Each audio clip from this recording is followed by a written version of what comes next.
es ist immer was Besonderes für mich, dann gegen meine Hertha gefühlt zu spielen. Aber den schenken will ich halt natürlich dann auch nichts. Ganz herzlich. Im schönsten Stadion der Welt, die besten Fans der Welt. Ich begrüße die Fans von Borussia Dortmund. Hallo und herzlich willkommen zu eurem Feiertagsmagazin. Das Viertelfinale in der Champions League, das haben wir erreicht. Nach was für einem grandiosen Spiel, aber so richtig lange freuen können wir uns darüber nicht, weil es geht in der Bundesliga direkt weiter. Am Samstag spielen wir in Berlin gegen die Hertha. Deshalb ist heute ein waschechter Berliner bei mir zu Gast. Herzlich willkommen, Nico Schulz. Hallo Nico. Hallo Nobby, hallo Nobby. Ich hoffe, dir geht's gut. Ja, mir geht's gut. Ja. Ich hoffe, dir auch. Ja, danke. Mir geht's blendend. Wenn ihr gewinnt, geht's mir gut. Sehr gut. Wir müssen natürlich nochmal über den Dienstag sprechen. Nimm uns vielleicht nochmal kurz mit. Wie waren die 90 Minuten? Wie erleichtert wart ihr nach dem Schlusspfiff und was habt ihr dann in der Kabine gemacht?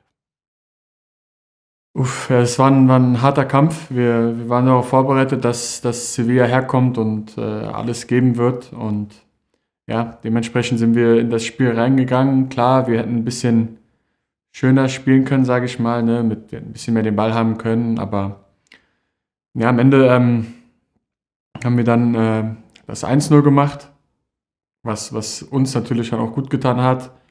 Die zweite Halbzeit hat ein bisschen chaotisch angefangen, würde ich mal sagen, mit dem Videobeweis und wie auch immer, ich weiß es selber nicht mehr genau. Die Warterei ist nervig, ne? Ja, das war so, in der Art habe ich es auch noch nicht erlebt. Das war schon ein bisschen zu viel auch. Und ja, dann ist es zum Ende hin leider nochmal ein bisschen eng geworden, aber wir sind sehr, sehr froh, dass wir die nächste Runde erreicht haben und danach, klar, in der Kabine nach dem Abpfiff die Erleichterung war riesig und wir haben uns einfach alle nur mega gefreut. Die DJs haben Musik angemacht, wir haben gesungen. Aber das war auch ein richtiger Fight, wie wir ihn lange auch nicht mehr gesehen haben, ne? Absolut, klar. Das ist, ja, und darauf waren wir halt auch vorbereitet, dass Sevilla herkommt und dafür kämpfen wird und wir halt dagegenhalten müssen. Und ja. Dann ist es halt in manchen Spielen auch einfach so, dass mit Schönspielerei das nicht funktioniert. Wir haben es auf eine andere Art gemacht und am Ende ist ja das, was zählt, ist, wir sind weitergekommen. Und das stimmt. Ja, und das freut uns. Wir müssen allerdings auch noch mal ganz kurz über Erling Haaland sprechen. Das, was der Junge da wieder gebracht hat, war sensationell. Das ist quasi ein Sieggarant. Wie nimmst du ihn so wahr? Also auf dem Platz ist der Typ einfach unfassbar. Erling ist, es ist vollkommen eine Maschine, ist, mental, aber auch körperlich. Er gibt immer 100% und lässt kaum Chancen liegen. Gefühlt ist er von anderen Vereinen auch nicht zu verteidigen. Wir kennen es aus dem Training auch. Es ist unfassbar schwer, wenn er mit seiner Wucht und seiner Schnelligkeit kommt. Ja, im Moment trainieren wir nicht so viel, weil wir uns ausruhen zwischen den Spielen. Aber wenn trainiert wird, dann ist das im Training immer das Gleiche. Ist er genauso ehrgeizig? Er ist im Training genauso ehrgeizig wie im Spiel. Er war aber nicht nur am Dienstag ein Sieggarant, sondern auch im Hinspiel gegen Hertha hat er gnadenlos zugeschlagen. Deshalb wollen wir natürlich noch mal gerne zurückblicken.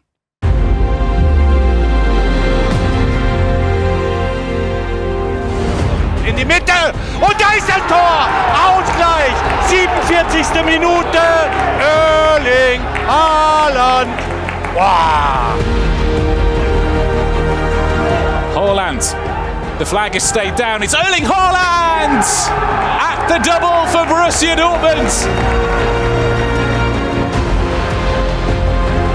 Jetzt aufgepasst, Erling Haaland ist frei durch, Erling Haaland! Hattrick Haaland! Yay! It's Guerrero and it's 4 for Dortmund.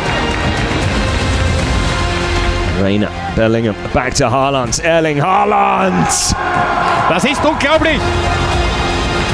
5:2, viertes Tor! Ja, für dich war ja auch das Hinspiel eine Rückkehr an alte Wirkungsstätte. Es ist ja hier im schönsten Stadion der Welt, jedenfalls für mich schon schlimm, ohne Zuschauer zu spielen. Aber ich glaube, im Berliner Olympiastadion in diesem weiten Rund keine Zuschauer zu haben, ist doch grausam, oder? Ja, ist vom Gefühl her noch ein bisschen kälter immer, wenn keine Zuschauer da sind. Und ja, es halt alles noch ein bisschen mehr. Man hört alles gefühlt noch ein bisschen mehr, was auf dem Platz geredet wird, weil außenrum halt echt nichts. Aber gut, wir müssen es alle so annehmen. Ich glaube, wir sind alle froh, dass wir überhaupt spielen dürfen in der Zeit, in der wir uns gerade befinden. Und, ja. Allerdings drücken wir natürlich auch die Daumen, dass es irgendwann mal vorbei ist. Es ist ja auch ein Ende so langsam in Sicht. Ja, die Chance, Nico, ist natürlich auch sehr groß, dass wir in diesem Jahr vielleicht nochmal in Berlin ran müssen, wenn wir uns im Pokal durchsetzen würden. Was würde dir das als Berliner Jung bedeuten, im Pokalfinale in Berlin zu stehen? Boah, das wär echt ein kleiner Traum auch, weil ich war bei so vielen Pokalfinalen als Zuschauer da und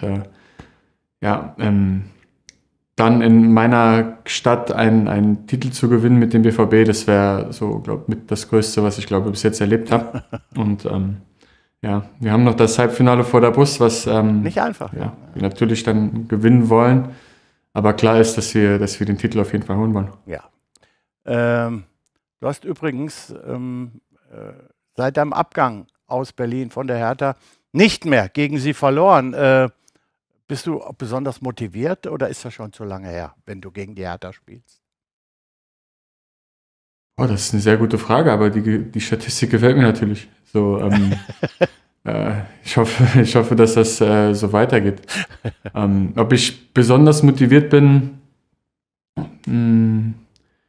schwer zu sagen. Es ist immer noch ein besonderes Spiel für mich. Klar, so Hertha ist mein Verein, war mein Verein. Ich brauche dazu gar nicht viel sagen. Ich habe von 7 bis ich 21 war in dem Verein gespielt. Ja. Ich kenne immer noch sehr viele Leute, die im Verein gearbeitet haben. Und es ist immer was Besonderes für mich, dann gegen meine Hertha gefühlt zu spielen. Ja.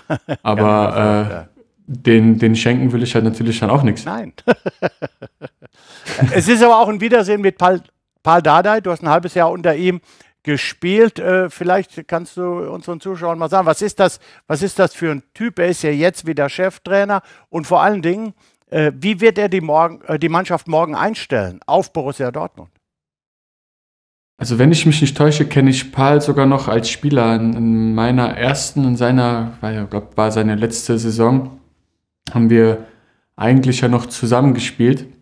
Und ja, Pal ist dann kam er zurück als Trainer und ist ein guter Trainer. Sie legt sehr viel Wert auf Disziplin, auf Zusammenhalt auf dem Platz, aber außerhalb auch immer für einen Spaß zu haben und bringt so eine gewisse Lockerheit auch immer mit rein. Und ich glaube, er wird seine Mannschaft versuchen, voll zu motivieren gegen uns. Wird bestimmt auch sagen, dass wir müde sind von den ganzen Spielen jetzt, die wir hatten, und wird wahrscheinlich so versuchen, da noch ein bisschen Prozente bei den Tannern rauszubekommen. Aber wir sind vorbereitet, wir kennen das, wir haben so viele englische Wochen schon gehabt, dass wir dann am Samstag auf den Punkt da sind. Nico, jetzt musst du dich allerdings nochmal neu einstellen, nämlich auf mich.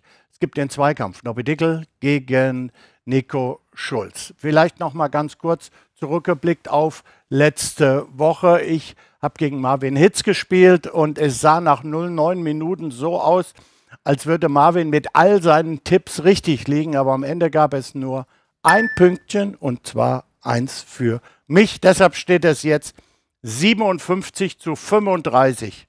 Das ist sensationell, wie ich führe. Ne? Das lasse ich mir auch nicht mehr wegnehmen. Du führst? Ja, sicher. Hast du was anderes erwartet? Das ist ja Wahnsinn. Das ist Wahnsinn. Ja. Und jetzt gucken wir auf die neue Spielwand. Da gibt es wieder 3 Rubriken. Diesmal gibt es die Rubriken B, S und C. Du bist natürlich heute mein Gast und du darfst natürlich beginnen. Was suchst du dir als erstes aus?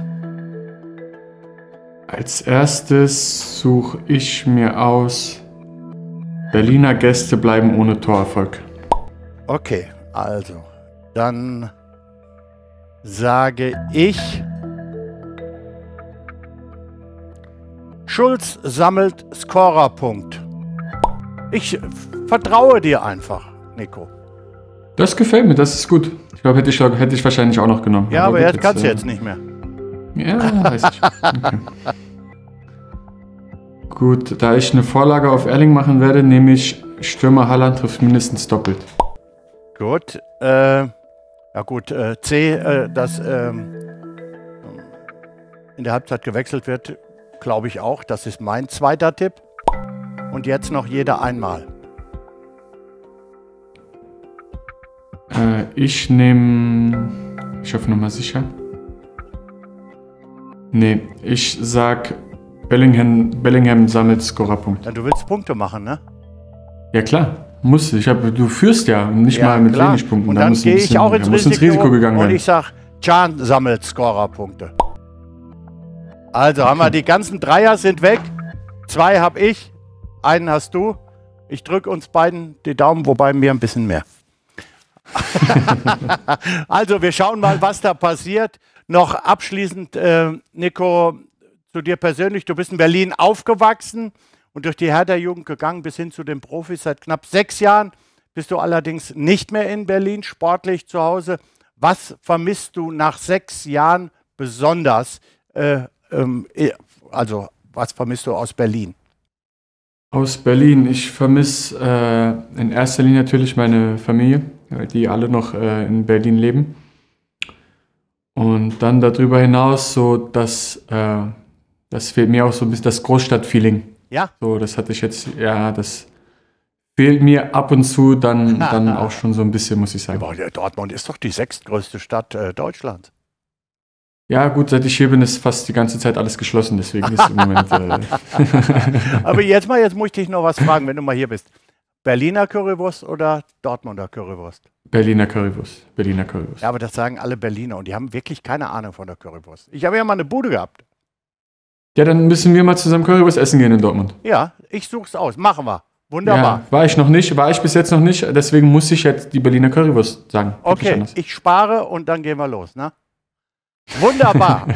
Nico, vielen Dank. Auch ein wunderbarer Gast. Wir drücken euch natürlich die Daumen, dass ihr morgen den nächsten Dreier einfahrt. Vielleicht passiert ja dann noch auch etwas östlich von hier, was uns begünstigen würde, wieder dem ersehnten Platz näher zu kommen, den wir uns alle wünschen. Also, gib alles, Nico. Dann haben wir einen Dreier. Dann gibt es nächste Woche eine Currywurst und uns geht's allen gut. Also, vielen Dank. Das war's vom Feiertagsmagazin. Ihr könnt natürlich wieder beim objektivsten Radio der Welt zuhören, bei unserem Netradio. Das war's heute. Der Nobby und der Nico. Nico. Tschüss.